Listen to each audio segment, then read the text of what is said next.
I didn't notice it until the streetlights began to flicker. We had just moved into the small town of Black Hollow that afternoon.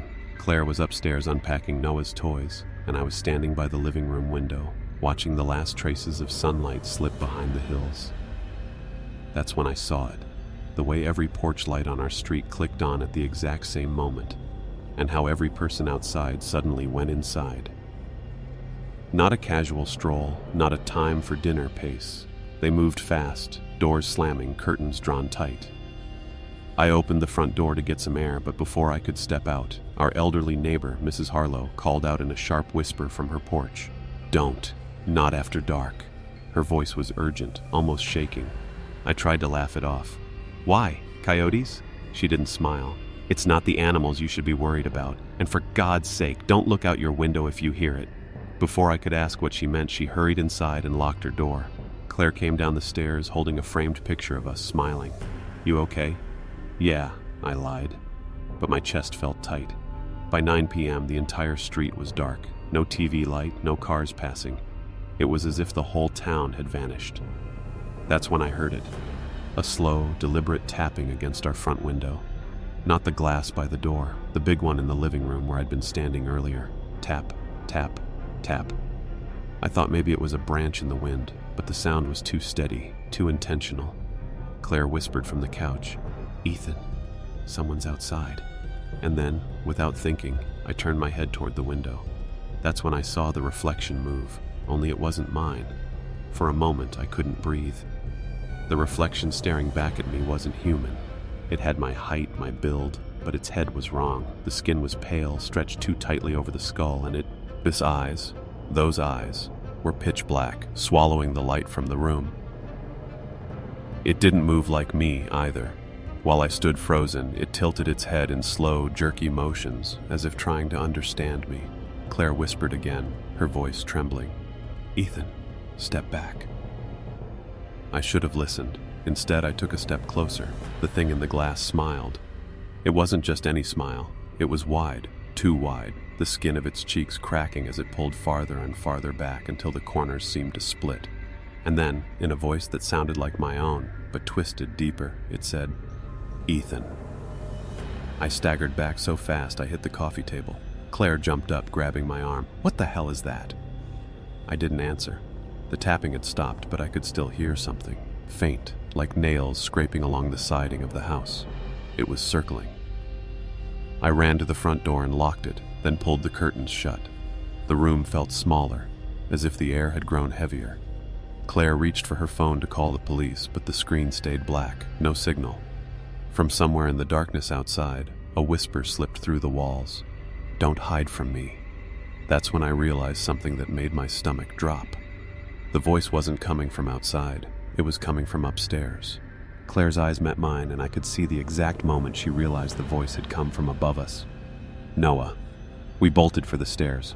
The old wood groaned under our feet, each step sounding too loud in the suffocating silence. The whispering had stopped now, which somehow made it worse, like whatever it was didn't want us to know where it had gone.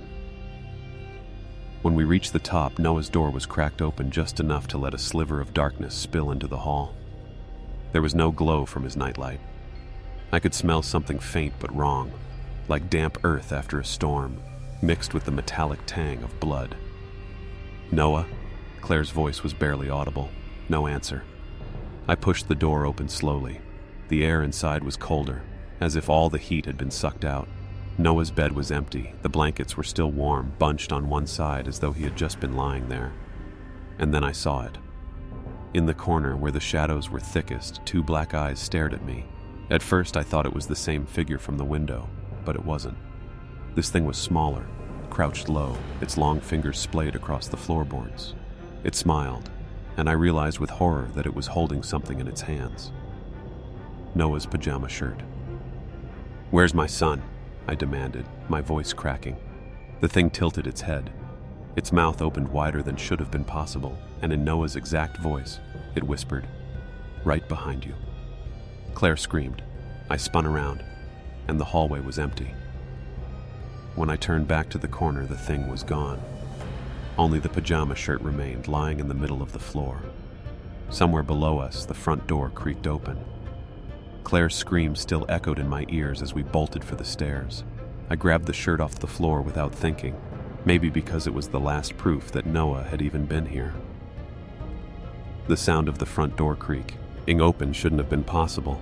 I had locked it. I knew I had locked it. When we reached the bottom step, the door stood wide, swaying gently in the night breeze. Beyond it, the yard was black, the woods nothing more than a jagged wall of shadow. The air smelled of wet soil again, stronger this time, almost choking. "We're not going out there," Claire whispered. I wanted to agree, but then I saw it, a faint shape at the tree line, small, still, watching. "Noah?" I called before I could stop myself. The shape moved, stepping forward into the thin wash of porch light. It was him. Same hair, same pajamas. But something was wrong. His head twitched, too sharp, like a marionette pulled by invisible strings. His arms hung unnaturally low, fingertips almost grazing the ground. "Daddy," he said, but his mouth didn't move. The voice came from somewhere deeper, layered, like two people speaking at once. Claire clutched my arm. "That's not him." I knew she was right.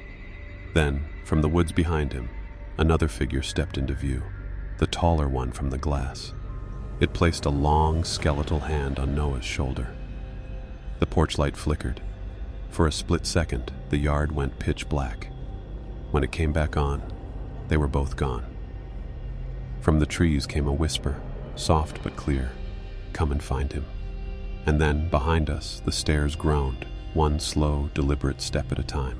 The sound came again, one heavy step, then silence. Claire and I froze, our eyes locked on the shadowed curve of the staircase. "They're outside," she whispered. "No," I said. "Something's inside."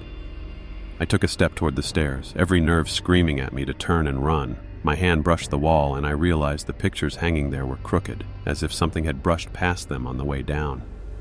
Another step, this time closer. Whatever it was descending slowly, deliberately, as if savoring the sound. I gripped the banister and leaned forward just enough to see the upper landing, empty.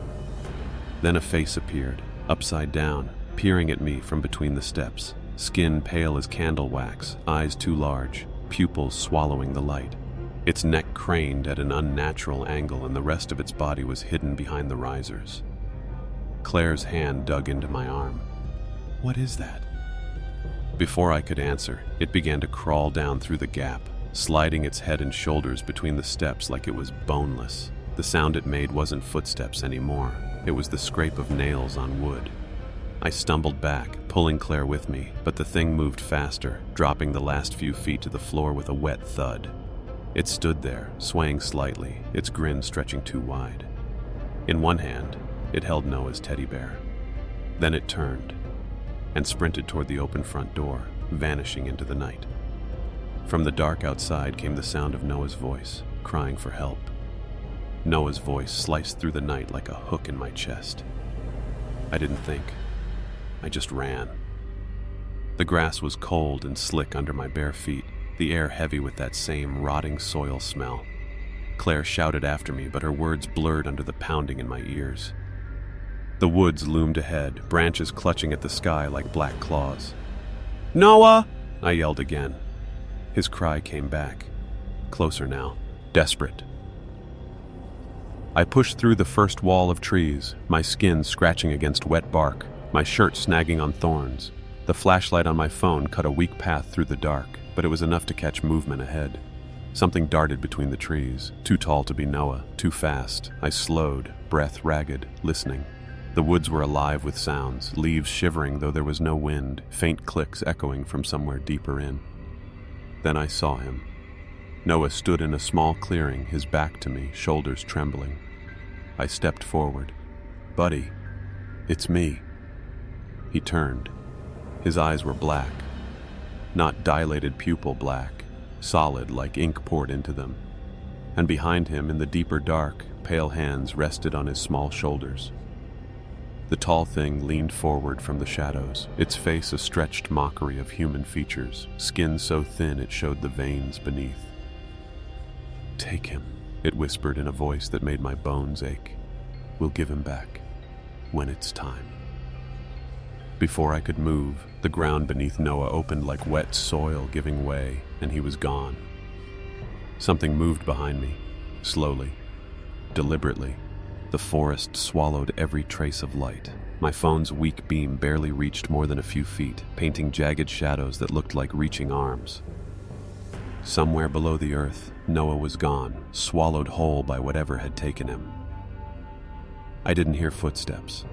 I heard breathing, low, wet, too close. Every instinct screamed at me to run, but my legs locked. My mind replayed the way those pale hands rested on Noah, like it had claimed him. I knew, deep in my bones, that if I turned around, I wouldn't see a face I recognized. Leaves shifted just behind my right ear. The breath grew heavier, each exhale rattling like someone with water in their lungs. "Go home," a voice hissed. Not shouted, hissed, like the words were being forced through clenched teeth.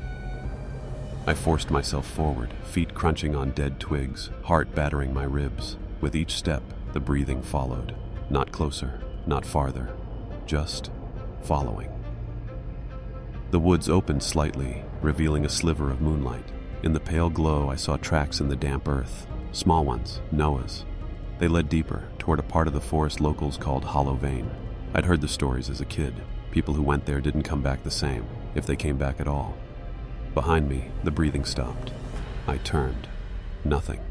Relief washed over me for half a second, until I noticed the tree trunks.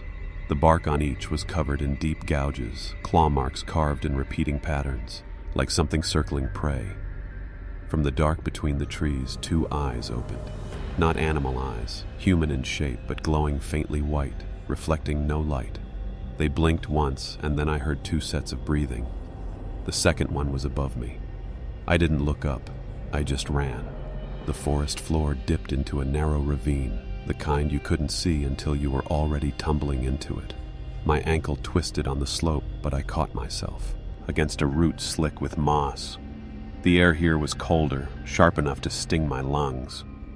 Branches arched overhead, knotted together so tightly they blocked the moon.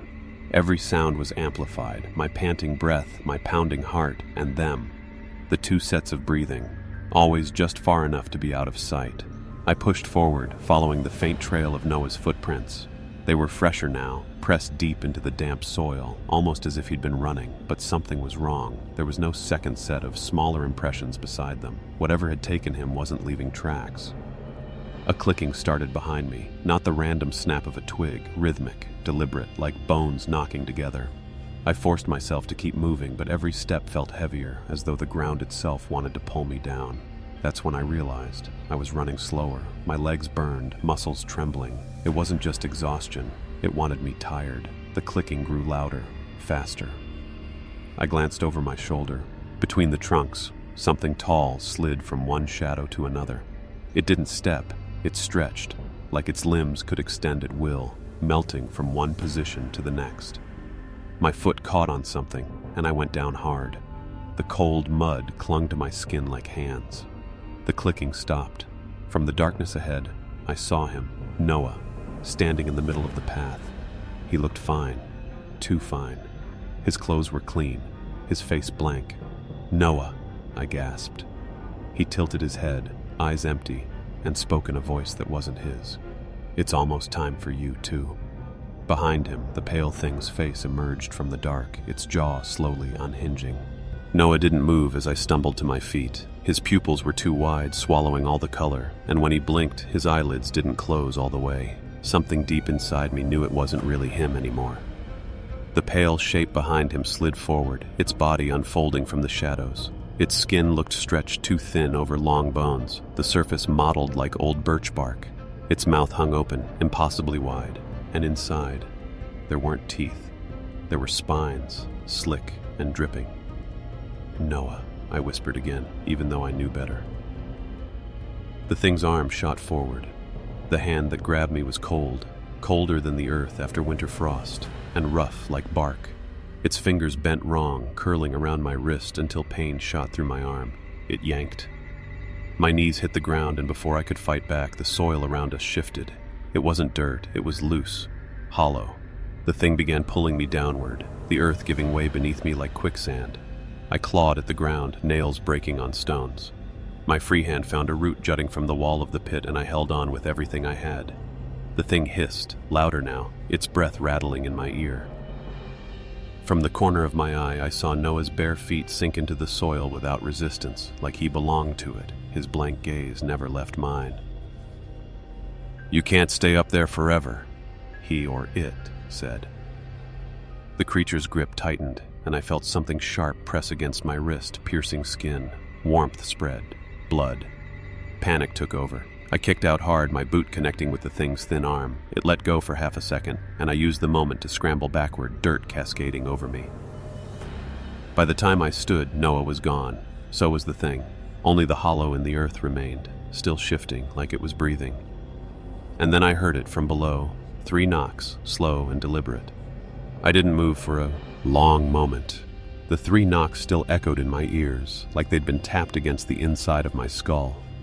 The clearing felt wrong now, emptier than before. Even the air seemed thinner, my breath shallow and quick. I turned in a slow circle, the flashlight beam trembling in my hand. That's when I saw them. Not just one hollow. 5. The forest floor around me was dotted with patches where the soil seemed to sag inward, subtle dips hidden beneath dead leaves. Each one breathed, the loose dirt rising and falling as if something massive slept just beneath the surface. A soft scrape sounded to my left. I swung the light. A hollow gaped open there now, fresh and raw, the roots along its edges torn clean. Inside, nothing but black. I took a step back and felt the ground shift under my heel. Another hollow. My stomach knotted. These weren't random. They circled me, a ring of soft earth ready to swallow me whole.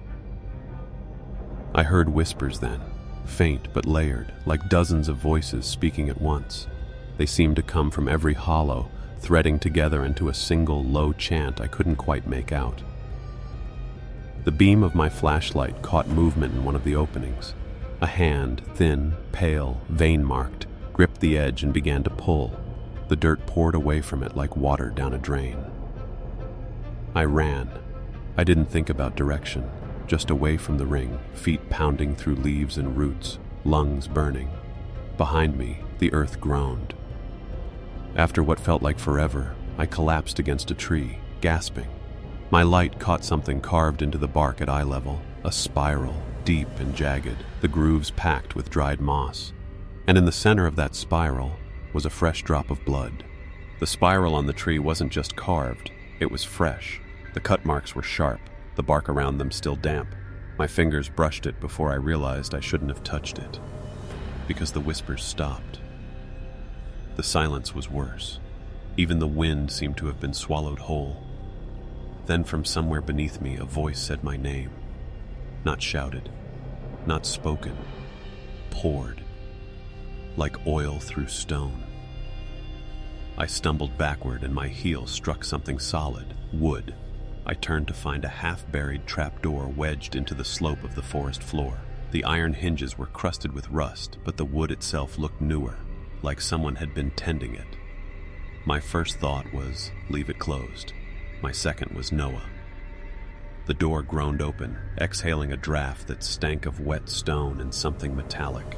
Blood or rust, maybe both. The beam of my flashlight cut down a set of narrow steps, each slick with black moss. I started down, the wood soft under my boots, each creak sounding too loud in the enclosed dark. At the bottom was a corridor carved from the earth itself, reinforced with rotting timbers. Water dripped steadily from somewhere ahead, the sound muffled by the narrow walls. The deeper I went, the warmer the air became. My skin prickled. Then I saw them. Markings scratched into the walls. Spirals. Hundreds of them. Some tiny, some large enough to fill the corridor from floor to ceiling. And each one was smeared with something dark. The whispers returned, louder now. Closer. I turned a corner and froze. Noah stood in the tunnel ahead, his face half in shadow.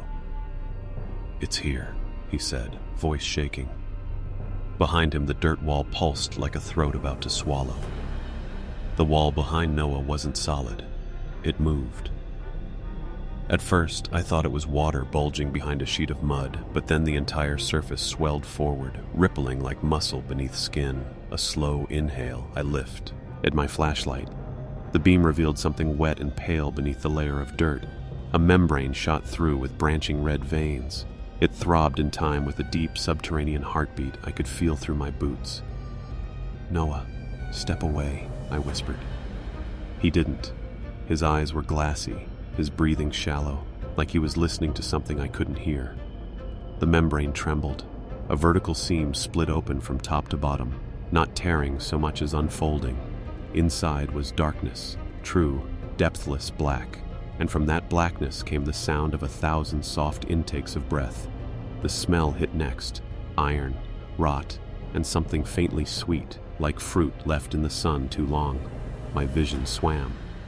A hand shot from the opening, not human. It was long, jointed wrong. The skin stretched too tight over bones that bent at unnatural angles. Black claws raked the air inches from Noah's chest. That broke whatever spell held him. He staggered back, slamming into me. We both fell, my flashlight spinning away, its beams slashing wildly across the tunnel walls. For a split second, the light caught something deeper inside the opening. Teeth, not in a mouth, but growing in rows across the inner walls like barnacles. The ground trembled. Dirt began collapsing from the ceiling, raining over us. The seam closed, the membrane smoothing back into place, but the heartbeat remained, slow and deliberate. "We have to go," I said, grabbing Noah's arm. He didn't argue this time. As we scrambled toward the trapdoor, the whispers followed, no longer many voices, but one, and it was laughing. We burst through the trapdoor into the night air, both of us coughing, our clothes heavy with damp soil. The barn was silent, too silent. No crickets, no wind, just the faint echo of that heartbeat as though it had followed us up from below. Noah clung to my arm. "We're not safe," he whispered. I wanted to tell him we were, but then I saw the trees. The forest had changed. The oaks and pines I'd known since childhood were taller, their trunks wider, their bark slick and glistening as if it had rained only on them. Their branches twisted into shapes that almost looked like bent fingers, and their leaves weren't green, they were a deep, wet black. The moon was wrong too. It hung lower in the sky, swollen and tinged with a faint red haze like a blood clot caught in the clouds. I pulled Noah toward the path, but my boots sank into the ground as though the soil had turned to something softer, more yielding. When I lifted my foot, thin tendrils of pale roots clung to it before snapping back into the earth. Every step deeper into the forest felt heavier. The air thickened, damp and warm, clinging to my skin like breath on the back of my neck. Then I heard it, a slow shuffle behind us. I turned. Something stood just beyond the tree line, tall, thin, with limbs that swayed gently, as if stirred by a wind that wasn't there. Its face was a pale oval, featureless, except for a mouth that was far too wide, stretching ear to ear. It didn't walk toward us. It just leaned forward, impossibly far, its mouth curling upward. The heartbeat was louder now, not from the ground, from it. Noah's grip tightened. "It's waiting." We didn't look back again. We ran until my lungs burned, until Noah's small legs trembled beneath him. I told myself we'd make it to the road. From there, we'd find headlights, a car, someone. But when the trees finally thinned, there was no asphalt, no full, familiar gravel shoulder. Only more forest. The ground here was flatter, the trees wider apart, but the trunks all leaned inward, as if bowing toward a center we couldn't see. The moonlight struggled through the canopy, painting the clearing in a cold silver wash. No, this isn't right," I muttered. "We should be on County Road 17. Noah just shook his head. It moved. The words were so simple, so certain, that they sank into my bones. A sound carried through the stillness, like fabric tearing, slow and deliberate. It came from our left. We both turned, but the shadows were thick, clinging to the shapes between the trees. Then something stepped out. It wasn't the tall figure from before. This one was shorter, its body wrapped in something that looked like strips of wet, dark cloth. Its head tilted too far to one side, a jerky, unnatural angle. There was no face, just a smooth, pale surface that seemed to pulse beneath the skin. It took one step toward us, and another. Every instinct screamed to run, but my legs wouldn't obey. The thing stopped a few feet away and slowly lifted one of its cloth-wrapped arms. A thin, trembling finger extended, pointing back the way we'd come. From deeper in the woods, the heartbeat began again, louder, closer. I grabbed Noah's hand and pulled him into the trees, away from the pointing thing, but as we moved, I glanced back once. It hadn't moved. It was still pointing, and in the shadows behind it, something taller was beginning to unfold.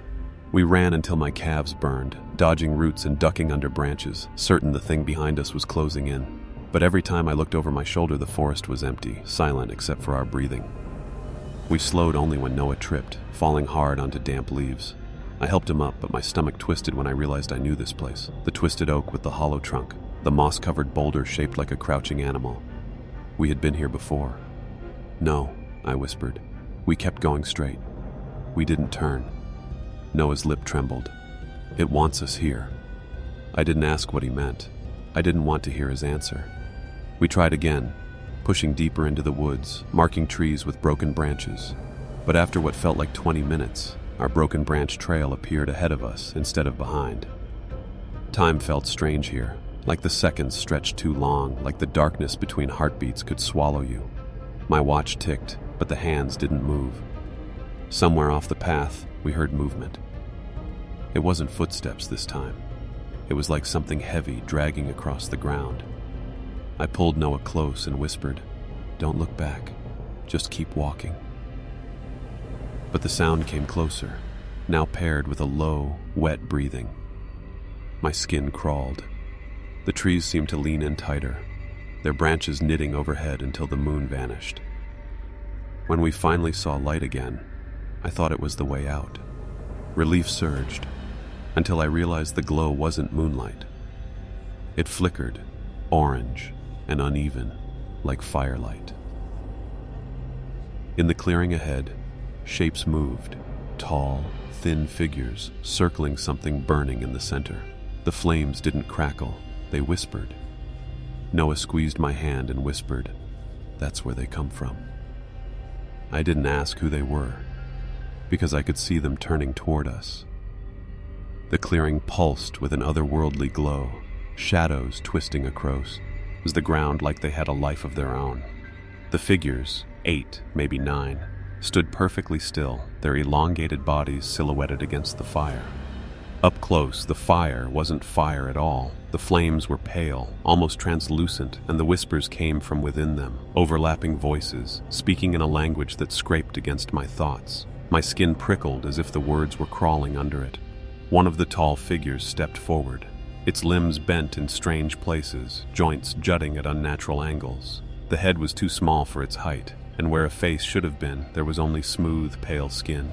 It raised a hand, long fingers tipped with blackened nails, and pointed at me. The whispers in the flame grew louder, and this time I could make out fragments of English buried within them. "Brought back. The one who ran." Noah gripped my arm so tightly it hurt. "Ethan, they know you." I didn't understand, but deep down, some buried part of me felt the truth in those words. Another figure stepped forward, moving without sound, and the ground beneath my feet seemed to shift. Roots slithered across the soil, curling around my ankles. I tried to yank free, but the more I struggled, the tighter they held. The figures began moving in unison, swaying with the whispers, their heads tilting at impossible angles. The pale flames stretched taller, their shapes bending toward us like hungry things. A sudden wind tore through the clearing, carrying the smell of rotting leaves and something metallic, like old blood. The whispering stopped. In the silence, one voice spoke. Not many, just one. It came from behind me. "Ethan, you left me here." I turned, and standing at the tree line was someone I hadn't seen in 13 years, someone who shouldn't have been alive. The figure stepped into the pale firelight, and my breath caught in my throat. It was Daniel. But it wasn't Daniel as I remembered him from that summer 13 years ago. His hair, once a wild tangle of blonde, hung in damp, clumped strands. His skin was colorless, stretched too tight over his bones. The left side of his face, it was wrong, sunken, warped, as if something had been feeding on it from the inside. "You said you'd come back," he whispered. His voice carried no echo, yet it filled the clearing. My knees weakened. I had been 12 when it happened. We were just kids, daring each other to explore the old mine outside town. There had been a collapse. I barely made it out. Daniel never did. I tried. I started, but the words felt hollow even before they left my mouth. His eyes, once green, were clouded white, yet somehow still fixed on me. "You didn't try hard enough." The whispering flames flared taller, and the tall, faceless being stepped back, making space. Daniel moved closer, his steps soundless on the earth. Every instinct screamed at me to run, but the roots still bound my ankles. Noah was frozen beside me, his eyes darting between Daniel and the pale flames. "Ethan, he's not alive." Daniel tilted his head, the motion jerky, unnatural. "Alive? No, but I remember." His voice lowered to a growl. "And they remember too." The faceless being swayed again, this time in rhythm with Daniel's words. The flames bent toward him, as though pulled by some unseen force. "Ethan," Daniel said, leaning close enough for me to feel the cold radiating off him. "You can come with me now." The roots loosened. The choice, I realized, wasn't whether I could run. It was whether I wanted to. The roots fell away like severed ropes, curling back into the soil. My legs were free, but they felt numb, tingling as blood rushed back. Daniel stood there, waiting, his and pale and thin as paper, reached toward me. The air between us was colder than the night. Noah's voice snapped me back. "Ethan, move!" I stumbled backward, breaking the invisible pull between us. Daniel's expression didn't change, but the flames roared higher, and the faceless beings turned their heads in unison, toward me. The ground trembled. Noah grabbed my arm and yanked me hard. We bolted toward the tree line, but the world around us seemed wrong, stretched, the shadows moving faster than our feet. Branches twisted to block our path, then snapped away just as we reached them. Behind us, there was no sound of pursuit, just the whisper of flames and the steady, uneven rhythm of something walking. I didn't dare look back. We broke through the first layer of trees, the pale light fading, replaced by pitch-black forest. My lungs burned. Every sound, crunching leaves, cracking twigs, felt deafening. Noah veered left, pulling me down a slope. "We need water," he gasped. "They can't cross running water." "How do you know that?" I hissed. "I don't," he admitted. Something moved ahead, a flicker of white in the dark. My chest tightened. Another one of them. We skidded to a stop, caught between what was in front of us and what we'd left behind. From the shadows ahead, a voice I didn't recognize whispered my name. Noah's grip tightened. "Run the other way, now!" We turned, scrambling back up the slope, and that's when I finally looked over my shoulder. Daniel was there, not running, not chasing, just standing, watching, as if he already knew where we'd end up. And in that moment, I realized, maybe we weren't running from them. Maybe we were being herded. We crashed through the trees, branches whipping against our faces. My legs burned, but Noah didn't slow down. He kept glancing sideways, like he knew the forest was closing in. The air felt heavier now, like it had substance pushing against us.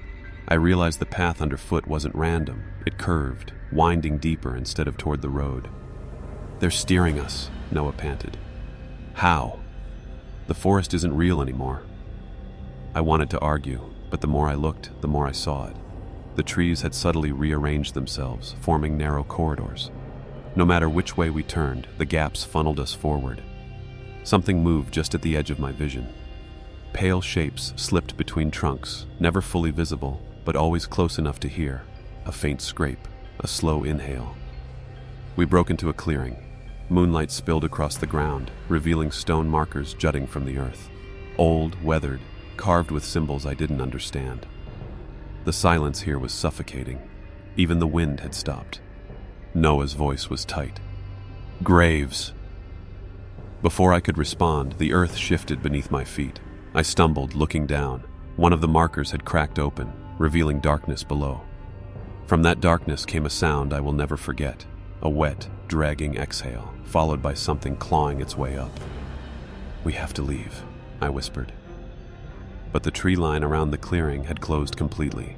The way we'd come was gone, replaced by a solid wall of black bark.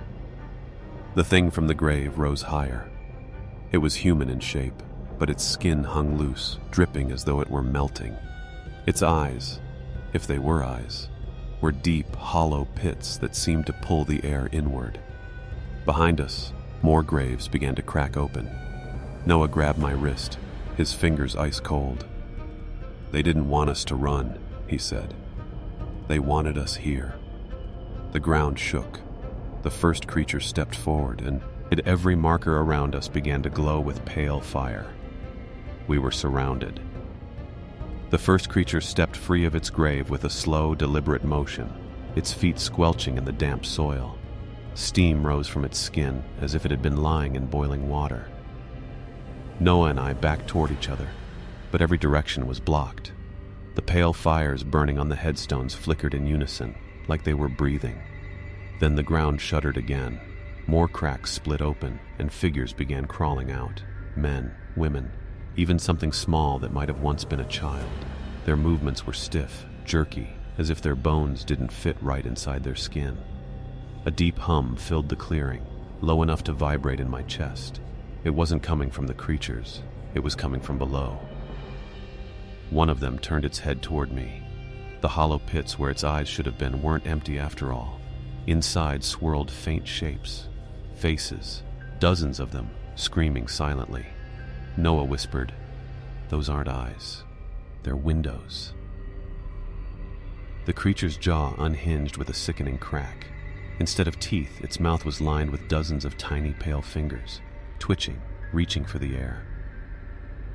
Another stepped closer to Noah. He raised his flashlight and shone it into its face. The beam bent, literally bent, like light didn't behave around them. From the forest beyond the black bark wall came a chorus of slow, synchronized footsteps. We weren't just trapped, we were being watched by more. The hum from below deepened, becoming almost a voice. The words weren't English, but they weren't meaningless either. My brain almost understood them, and that was worse than not knowing. The ground opened wider beneath the graves. I caught glimpses of something far larger moving in the darkness below. The dead weren't the real threat. They were just the door guards. Noah's hand gripped mine hard enough to "When they open it all the way," he said, "we won't be able to leave, ever." Then the pale flames flared white, blinding, and something massive began to rise. The white flare burned away my vision for a moment, but when my sight returned, the world felt smaller, compressed, like the forest itself was leaning inward. Something enormous rose from the cracked earth, dragging the graves downward as if they were weightless. The massive thing wasn't shaped like any animal. It was a tower of flesh and bone, its surface rippling with hundreds of human faces. Some were screaming, others whispering, their mouths moving in different rhythms. It had no eyes, but it saw us. I could feel the weight of its attention pressing into my chest, slowing my breath. Around its base, the pale-skinned creatures dropped to their knees, their twitching mouths murmuring in sync. The deep hum from below stopped, replaced by the sound of a slow, wet heartbeat. Noah gripped my sleeve. "That's not just a thing. That's a gatekeeper." The ground beneath us tilted, like we were standing on the rim of a huge bowl. I realized the clearing wasn't natural at all. It was a ritual pit, perfectly circular, carved into the earth for this.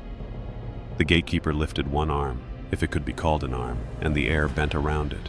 The trees at the edge of the clearing folded backward, as though reality itself was making space. Through the gap, I saw something blacker than night. It wasn't the absence of light, it was the absence of anything. Looking at it made my teeth ache. The whispers from the faces on the gatekeeper's body grew louder, clearer. They weren't random. They were calling names. My name. Noah's name. The pale creatures began crawling toward us on all fours, fast and insect-like. I reached for Noah's hand, but he wasn't beside me anymore. He was standing closer to the gatekeeper, his face blank, his eyes reflecting that impossible darkness. "Noah!" I shouted. He didn't turn. The gatekeeper's massive hand descended toward him, and the black gap wide. Ned. The air tasted like iron. Something was about to pull him through. I ran. The pit floor felt slick, as if coated with something alive, but I didn't care. My boots slid, knees hitting the ground hard, but I kept my eyes on Noah. The gatekeeper's hand was inches above his head. Its fingers were impossibly long, each ending in bone-like hooks that glistened in the dull light. "Noah!" I screamed again, but his lips only moved in silent repetition, mouthing something I couldn't hear. It wasn't my name this time. The pale creatures swarmed closer, their joints bending wrong, their teeth clicking in hungry rhythm. One lunged at me, but I drove my flashlight into its mouth, snapping it backward. I didn't stop. I grabbed Noah's jacket. His body was cold, too cold, and when I pulled, he resisted. Not like he was fighting me, but like something else had hold of him. The black gap beyond the trees pulsed, drawing in air with a low, endless inhale. The pull grew stronger, yanking us both forward. The gatekeeper's hooked fingers opened wide, forming a cage above us. "Noah, listen to me! You have to fight it!" I yelled, shaking him. For a second, his eyes flickered and I saw fear, real fear, behind them. But then the pull wrenched harder, nearly lifting us off our feet. I dug my heels into the ground, every muscle burning. The pale creatures latched onto my arms and legs, their cold hands gripping tight. With one last surge, the gatekeeper's hand came down, not to crush us, but to push. The darkness rushed forward like a tidal wave. Noah's grip slipped from mine. His scream was cut short as the black swallowed him whole. And then, silence. The gatekeeper straightened, the gap shrinking until it was gone, leaving only stillness. Every creature in the clearing turned their heads toward me and smiled. They didn't move at first, just stood there, their pale faces turned toward me, each grin stretching impossibly wide. My breath came in sharp bursts, the sound too loud in the crushing silence. Then, without warning, the nearest one tilted its head, and they all began walking forward at the same time. No sound of footsteps, no rustle of leaves, just movement. I stumbled back. Every tree seemed taller now, every shadow thicker. I wanted to scream Noah's name again, but the thought of breaking the silence felt like stepping on thin ice over black water. The first creature reached the spot where the pit had been. It crouched, sniffed the ground, then looked directly at me. The grin widened further until its cheeks split, revealing teeth that didn't end where they should. I turned and ran. Branches clawed at my arms, roots grabbed my boots, and the forest itself seemed to shift. The path I thought I knew was gone, replaced by twisting corridors of trees that bent inward, closing me in. Behind me there was no pounding of feet, just that clicking sound, teeth clicking, closer every second. I burst into a small clearing and froze. In the center stood a tree unlike any other, its trunk blackened, bark warped into shapes that looked disturbingly like faces, all of them screaming. The clicking stopped. I turned, slowly. The creatures stood just beyond the tree line, motionless, their grins never fading. My heart pounded, but my legs wouldn't move. Something moved in the black tree. Not wind, something from inside. The bark bulged outward, splitting open, and a single pale hand emerged, its fingers impossibly long. A voice, low, resonant, inhuman, spoke from the tree, vibrating in my bones. "Run if you wish," it said. "The forest has no edges." The creatures stepped forward again. I ran anyway. I didn't look back this time. Every step was a desperate shove against the earth, every breath tearing through my chest. Branches whipped my face, and somewhere in the distance the clicking sound returned, slower now, almost playful. I pushed forward, certain I'd left that cursed clearing far behind. But when the trees opened up again, my stomach dropped. The black tree stood right in front of me. I froze. My mind scrambled for an explanation. Panic, hallucination, exhaustion, anything. But the twisted, screaming faces in its bark were exactly as before. Some seemed new, their eyes wide as if they'd just been added. "No," I whispered. "No, no, no." Then I heard it. "Noah." The voice was faint at first, almost like wind through leaves. My head snapped toward the sound. It came from deeper in the woods, fragile and trembling, exactly how Noah had sounded the last time I saw him. "Noah, is that you?" I yelled before I could stop myself. Silence. Then closer. "Help me." I staggered toward it, my boots crunching leaves, heart hammering. The clicking followed, but farther back, as if giving me space to chase the voice. The trees grew denser, darker, until I could barely see. A flash of movement passed between trunks. A pale figure, smaller, hunched. My pulse jumped. "Noah!" I shouted again. The figure turned its head. Even in the dim light, I saw that grin. Too wide. I stumbled backward, breath shaking, and slammed into something solid. Turning, I saw the black tree again. My hand pressed to its bark, and for a split second it was warm, like skin. From inside the trunk, the voice spoke again, but it wasn't Noah anymore. It was every voice I'd ever heard in this forest, overlapping, whispering in unison, "You never left." The clicking closed in from all sides. The forest seemed alive now, moving in rhythm with the whispers. Every step I took was subtly redirected, branches nudging me sideways, roots tripping me, paths bending until I was no longer sure which way was forward. I realized it wasn't just chasing me. They were hurting me. The pale creatures surrounded me in a widening circle, their crooked fingers brushing against the trees, brushing against my arms. They didn't speak, but the clicking and low murmurs filled my skull like rain on a tin roof. "Noah," I muttered, hoping somehow he could hear me, hoping he was still alive. The voice that answered wasn't his. It was soft, coaxing, from somewhere deeper in the woods. "Come closer. It's time." My feet carried me forward almost against my will. I tried to stop, tried to resist, but the forest seemed to bend around me, closing exits and opening corridors. Each step forward brought a heavier weight, like the air itself was pulling me toward the center. Ahead, I glimpsed a pit, larger than the one with the gatekeeper. Its edges glowed with pale fire, spiraling downward into darkness that made the earlier black gaps seem small. The pale creatures lined the rim like sentinels. The clicking was louder now, synchronized with my heartbeat. I realized they were matching me, counting me down, herding me towards something I couldn't see yet. My hands shook, sweat stinging my eyes, but I forced myself to look over the rim. The pit seemed bottomless, swallowing everything. Light, sound, hope. Something moved below, not fast but deliberate. Huge, writhing shapes, shifting shadows that seemed to anticipate me. A whisper echoed from below. "You belong here." I tried to back away, but the creatures pressed closer. Their crooked fingers grazed my arms, my shoulders, my neck. I felt heat, pressure, and the inevitability of what was waiting.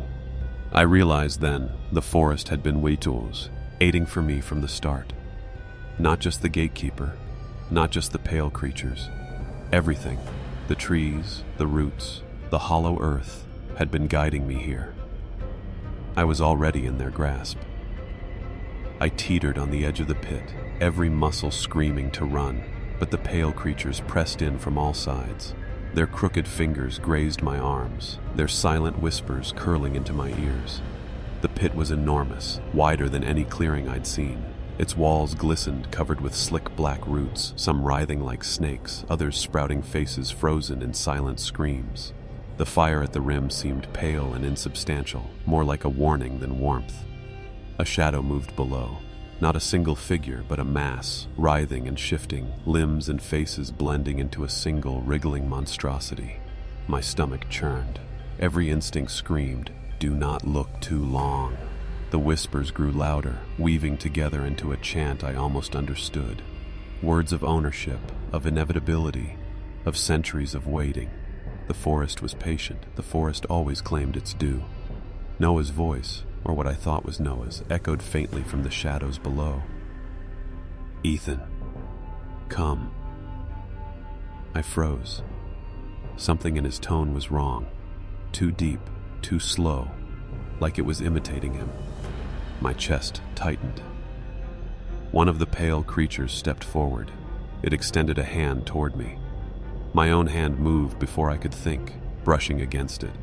The moment our fingers touched, the pit shuddered. Roots lashed upward, wrapping around the edges, forming jagged spikes and pulling me forward. I fell, scrambling, but the weight of inevitability pressed me downward. I saw the mass below, faces, limbs, eyes staring, mouths opening silently, waiting. I screamed, the sound swallowed instantly by the abyss. The fire flared, the creatures leaned in, and the forest itself seemed to breathe with me, drawing me closer. Every step downward was mirrored by the writhing shadows, every heartbeat synced with the thrumming below. There was no escape, no sudden clearing, no hidden path, only the pit, the creatures, and the living forest that had been waiting for me all along. And then the darkness of the heart swallowed me entirely, leaving nothing but silence and the faint echo of my own name. I fell through darkness, my body twisting, spinning, yet never landing. The writhing mass beneath me seemed endless, stretching in every direction. Faces, countless faces, peeked out of the black, mouths opening and closing in silent screams. A strange warmth enveloped me. It wasn't comforting. It was alive, breathing, watching. The forest's heart was not a place but a being, pulsating with centuries of patience, pain, and hunger. I landed, softly, impossibly, on something that felt like a floor made of flesh. It rippled beneath my weight, sending shivers up my spine. I staggered forward, my hands brushing against the surface. Every touch sent images into my mind. Forests burning, children screaming, towns swallowed by darkness. The forest had devoured them all, storing pieces of their lives here, feeding on fear. "Noah," I whispered, reaching for him, but the shadows shifted, forming a mirror of the pit above. There he was, or something that looked like him. His eyes were empty, his grin twisted and alien. "Ethan," the voice echoed, not his, but through him. "You are mine now." I tried to move, but roots, thin, black and fast as snakes, wove around my legs, pulling me closer to the center. The mass parted slightly, revealing something larger.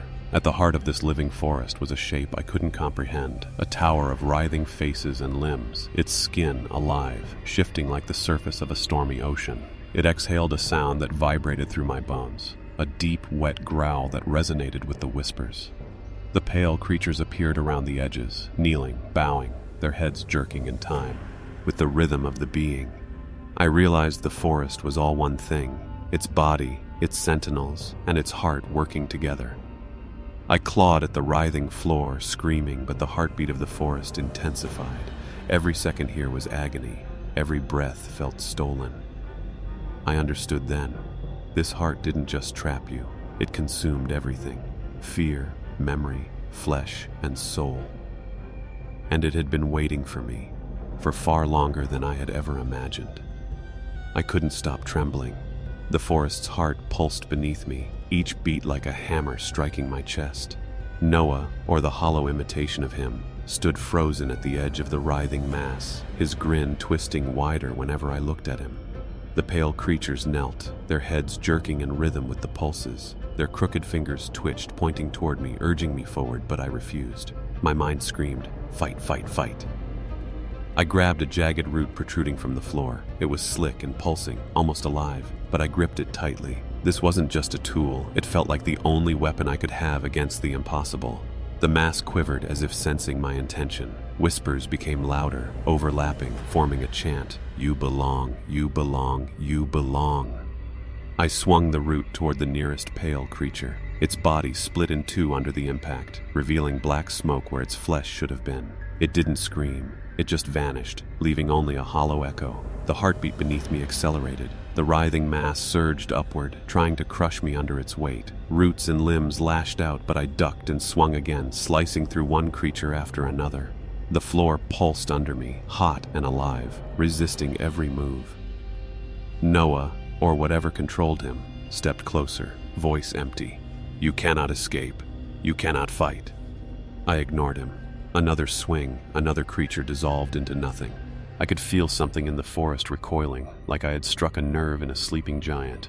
The writhing tower at the center trembled violently, faces twisted, mouths opening wide in silent screams. The whispers stuttered, faltered, and then a deep, booming voice emerged from the center. "You dare resist me." I stood my ground, chest heaving, blood pumping, adrenaline screaming. My hands were raw, my arms shaking, but for the first time I realized maybe this wasn't hopeless. Maybe, just maybe, the forest heart could be fought. And I wasn't done yet. The forest trembled around me, the pulsing heartbeat of the pit rising into a deafening roar. Every swing of the jagged root sent ripples through the writhing floor, but it only seemed to anger the heart. The pale creatures screamed, or would have screamed if they had mouths that made sound. Instead, the air vibrated with a high-pitched wail that rattled my bones. The ones I had struck before reformed, black smoke coagulating into shapes, crawling faster, more numerous, their crooked fingers snapping at me like iron claws. Noah, or the thing controlling him, stepped closer, his face flickered between familiar and monstrous, eyes glowing a cold white.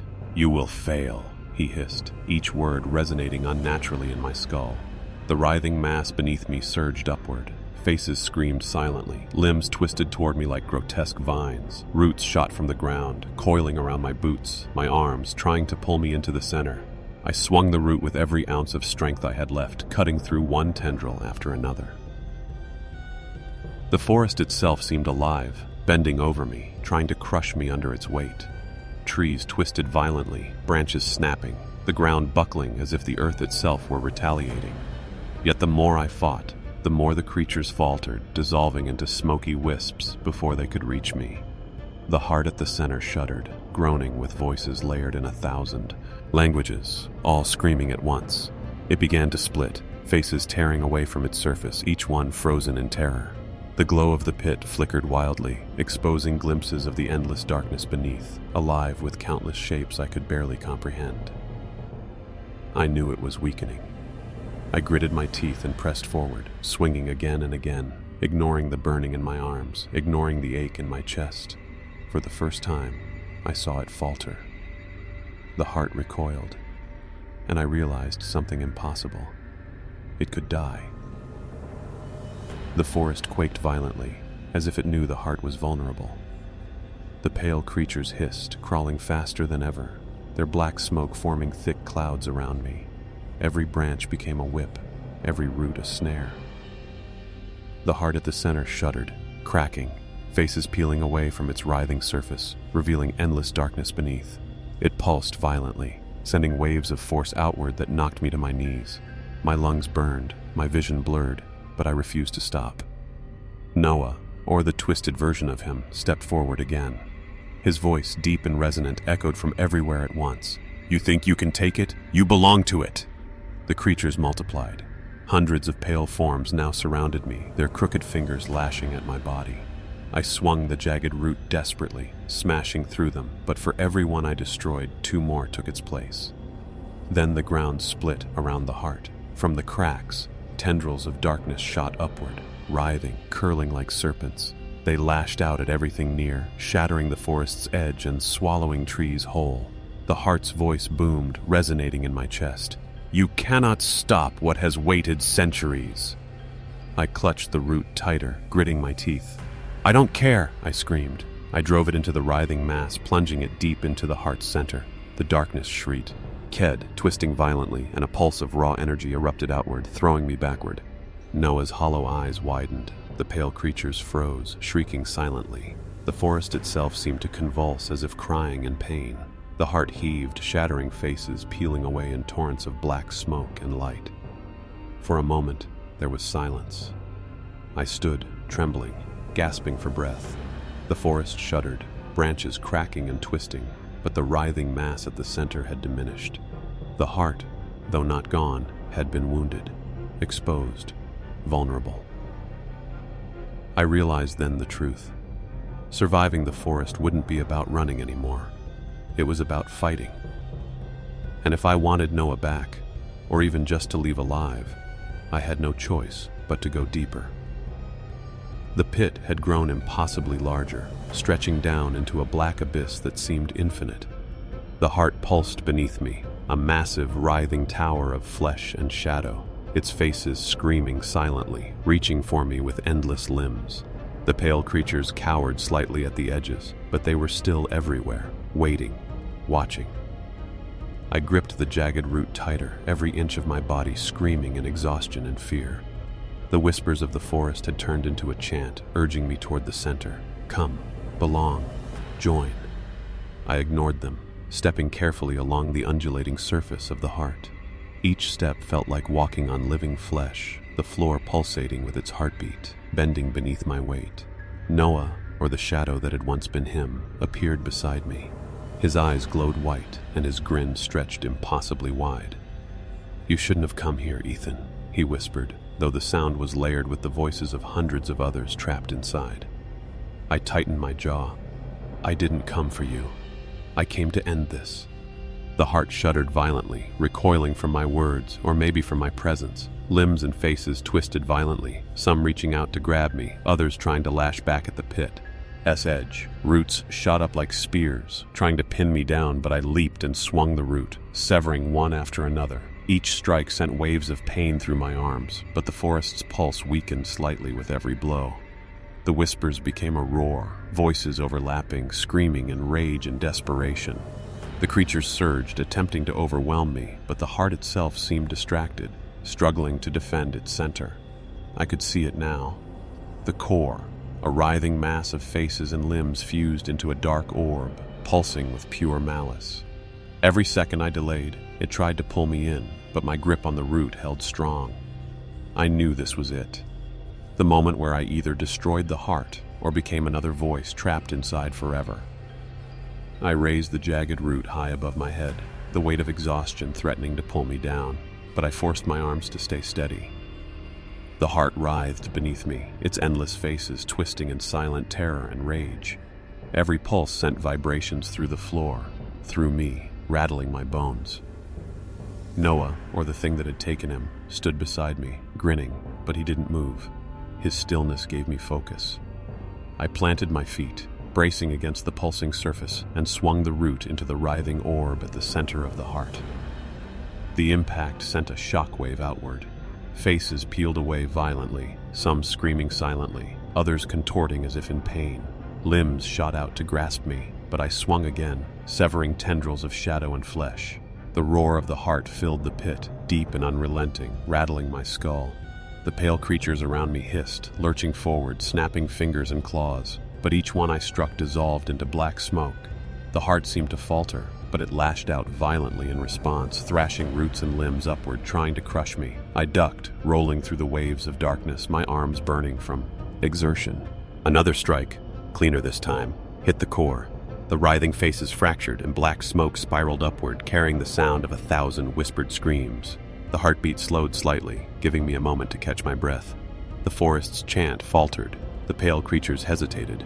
Even Noah's imitation flickered, his grin twisting, unsure. I realized then, the heart could be broken, but it would fight back harder.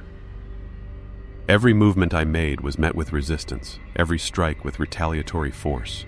The pulsing floor became unstable, bending and buckling beneath me, trying to swallow me whole. The deeper I struck, the more the heart's fury intensified. I stood taller, grip tightening on the root, and whispered to myself, "I will end you." And I swung again, knowing this strike was only the beginning. The heart shuddered violently, as though my strike had pierced its very soul.